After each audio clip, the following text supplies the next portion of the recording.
नमस्कार दोस्तों, आप सभी का एक बार फिर से स्वागत है WRC न्यूज़ के एक और वीडियो में। तो दोस्तों, ये बात तो आप अच्छी तरह से जानते होंगे कि भारत और रूस के रिश्तों में वो गर्माहट नहीं रही जो कि पहले रहती थी, और कहीं ना कहीं दरार भी पड़ती हुई दिखी है। और इसमें रूस का बहुत ही महत्वपूर्ण रोल रहा है, क्योंकि आप रूस की जो विदेश नीति जो 3-4 महीने या फिर 1 साल पहले की बात कर ले तो देखें तो बहुत ही ऊट-पटांग रही है। और इसी मसले पे अगर हाल ही में भारत और चीन के जो गतिविधियां हुई थी उसी के बारे में अगर उठा लें, अगर देखें तो इंडिया के जो सैनिक शहीद हुए थे उसके बावजूद एक तरफा रसिया जाके चीन का सपोर्ट किया था। लेकिन इससे पहले जब भी डिस्प्यूट होता था तो रूस एक तरफा जाके चीन की तरफ नहीं झुकता था, लेकिन ऐसा हुआ है। यही बात जो है भारत को कहीं ना कहीं खटकी और इसी कारण दरार भी आए भारत और रसिया के रिलेशन पे।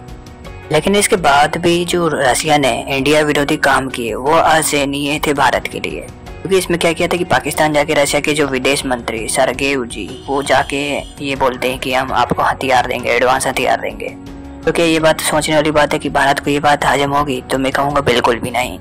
और जाहिर सी बात है कि अगर ऐसी भाषण पाकिस्तान में जाके विदेश मंत्री रसिया के देंगे तो कहीं ना कहीं खटास रिश्तों में आनी जरूरी है, आनी ही चाहिए। खैर, ये सब तो पुरानी बातें हो गई है। अब रूस की तरफ से इंडिया को एक नया ऑफर मिला है जो कि बहुत बड़ा ऑफर माना जा रहा है, जो कि भारत और रसिया के संबंधों को अब बहुत ही ठीक कर सकता है। और इतना ही नहीं, चीन के जंगलों में जैसे रसिया फंस रहा है, अब हो सकता है कि अगर ये समझौता हो जाए तो रसिया को थोड़ा संभलने का भी मौका मिल जाए और रूस जो चाइना के हाथों में जाता जा रहा है वो थोड़ा सा बच जाए। और ये एक भारत के पास भी मौका है कि रूस को चीन से दूर किया जा सके इस समझौते के तहत। लेकिन इसके लिए भारत को भी तो बहुत बड़े बलिदान देने पड़ेंगे।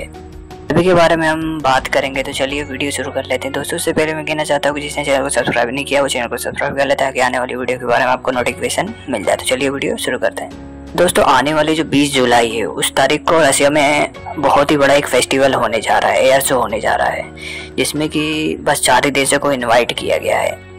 इस फेस्टिवल का जो सम्मेलन होने वाला है इसका नाम है मास्क एयर शो। ये सालाना होने वाले दुनिया में जितने भी एयर शो होते हैं उनमें सबसे बड़े सम्मेलनों में से एक है, एयर शो में से एक है। और मैं इसी के तहत बता दूं कि इसमें दुनिया भर की वायुसेनाएं शामिल होती हैं।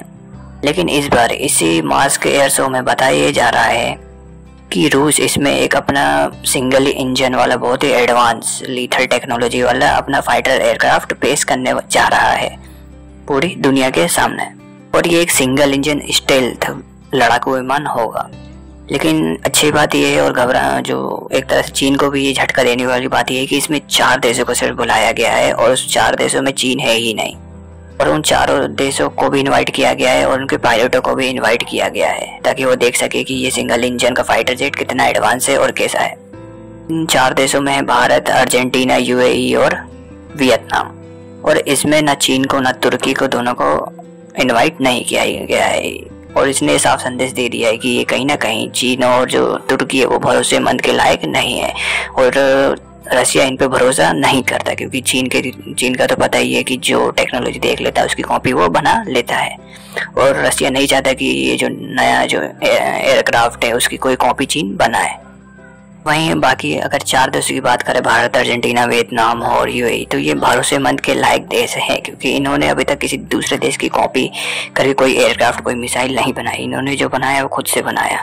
लेकिन जो चीन है उसने हमेशा जो चीज़ बनाई है वो दूसरे की कॉपी करके बनाई है। यही रसिया को कहीं ना कहीं बात खटकती है कि कहीं इसी चीज़ का नया जो टेक्नोलॉजी, एडवांस टेक्नोलॉजी है उसकी कहीं कॉपी चीन ना कर ले और उसका डुप्लीकेट ना बना दे। और खासकर भारत के बारे में तो रूस को पता ही है कि भारत जो है 60-70 साल आज़ादी के बाद से ही हथियार ले रहा है, लेकिन आज तक उसने कॉपी नहीं की है। और इसलिए भारत एक भरोसेमंद साथी है और भारत के पास पैसा है और उसको पास एयरक्राफ्ट की बहुत ज़्यादा कमी है। तो रसिया को पता है कि इंडिया शायद ये जो एयरक्राफ्ट है वो ले ले, जिससे कि रसिया की जो इकोनॉमी है बहुत डूबती जा रही है और कहीं ना कहीं उसकी जो इकोनॉमी है पूरी तरह से हथियारों पर ही टिकी है। और यही कारण है कि रसिया चाहता है कि इंडिया ये हथियार ले ताकि उसकी इकोनॉमी जो कि चीन के पाले में धीरे धीरे जाती जा रही है वो थोड़ी संभल सके। इसी के साथ दोस्तों रशिया की भी आज मजबूरी हो गई कि वो अपने हथियार चाइना को भेजे, क्योंकि इंडिया जो उसका सबसे बड़ा हथियार खरीदने वाला देश था, अब वो ज़्यादातर से हथियार वेस्टर्न कंट्री या फिर अमेरिका से खरीद रहा है। यही कारण है कि अब रशिया को नज़र आ रहा है कि उसका जो हथियार का जो सौदा होता था इंडिया से वो घटता जा रहा है। तो वो चाहता है कि कहीं ना कहीं इकोनॉमी को संभालने के लिए चीन को ही हथियार बेच दिया जाए, क्योंकि वेस्टर्न और अमेरिकन कंट्री इनको हथियार नहीं बेचती है। तो एक तरह से कही जाए तो जो रशिया है वो अपना इकोनॉमी का बैलेंस बनाना चाह रहा है। इसी यही कारण है कि जो एडवांस टेक्नोलॉजी है वो चाहता है कि कहीं ना कहीं भरोसेमंद देश को बेचा जाए, तभी उसकी सुरक्षा, जो रशिया की सुरक्षा है वो भी कहीं ना कहीं बैलेंस में रहे। अगर इस चीज़ को अगर रशिया बैलेंस नहीं करता है तो कहीं ना कहीं चीन जो है भविष्य में रशिया को भी धोखा दे सकता है। लेकिन सबसे बड़ी बात तो ये आती है कि क्या भारत इस हथियार को खरीदेगा।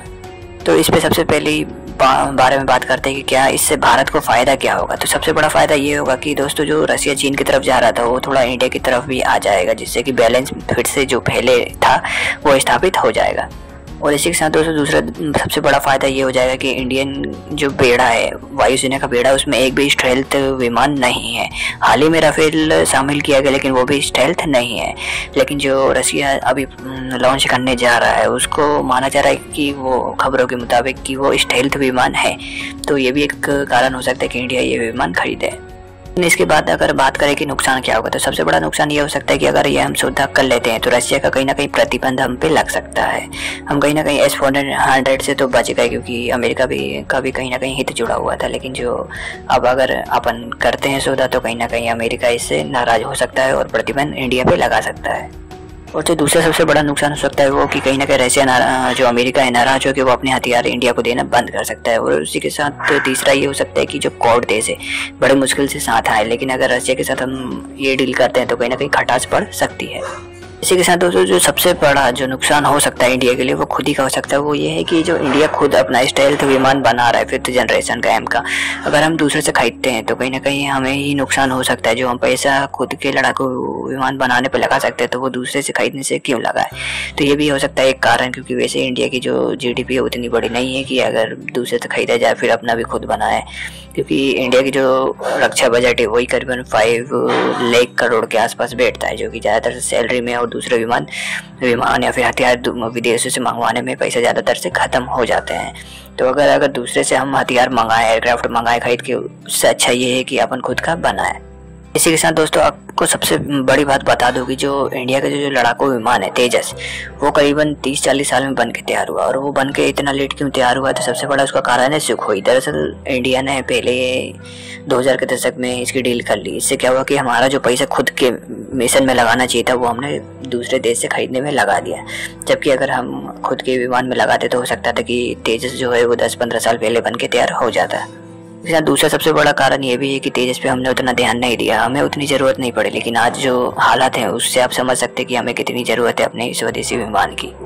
लेकिन पूरा सार ये निकलता है कि अगर हम ये हथियार खरीद लेते हो सकता है कि अपना जो 5th जनरेशन खुद इंडिया बना रहा है उस पर ध्यान कहीं ना कहीं भटकेगा। और भटकेगा ही, क्योंकि जिस तरह से तेजस का हाल हुआ है इंडिया गवर्नमेंट नहीं चाहते कि M का जो अभी 5th जनरेशन का जो है प्रोसेस में है वो लेट लतीफ़ या फिर पैसों की थोड़ी कमी हो।